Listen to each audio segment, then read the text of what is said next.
দিও। ফ্যামিলির মধ্যে মেম্বার কয়জন? ফ্যামিলির মধ্যে মেম্বার আছে আমার 5 জন।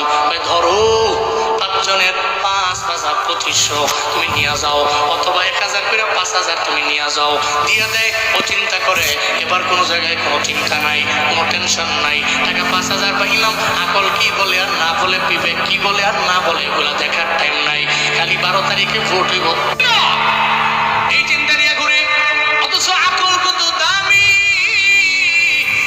বিবেক আল্লাহ দিয়েছেন, এটা বিবেক বিক্রি করে দিল 1000 টাকার বিনিময়ে তার বিবেকটারে পর্যন্ত সে বিক্রি করে দিল। অথচ গরু কেনা বেচা করা যায়, ছাগল কেনা বেচা করা যায়, তো 500 টাকার বিনিময়ে তো গরু কিনা যায় না।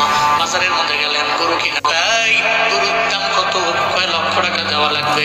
আমি তোমারে দিব 85,000। কই হবে না, দেখো না খাওয়া একটা মোটা দেশাও করলাম, একটা পর্যায়ে 88 দিয়ে নিয়ে গেল গরুটা। ওই গরুর দাম এত, এরপরে ছাগল কেনার জন্য ছাগলের বাজারে যায়, ওখানে গিয়ে ছাগল কিনে। ওই 500 টাকা দিয়ে তো ছাগল পাওয়া যায় না, ওখানে সর্বনিম্ন 28,000 বাজারে যাওয়া লাগে। তো বুঝি আপনার দামও কমে গেল, এটা ছাগলের চাইতে দামও কমে গেল। যদি আকলটারে বিক্রি করতে হয় তাহলে নিয়ত করেন 1000-2000 টাকা বিক্রি হোক না, কমপক্ষে প্রতিজনের জন্য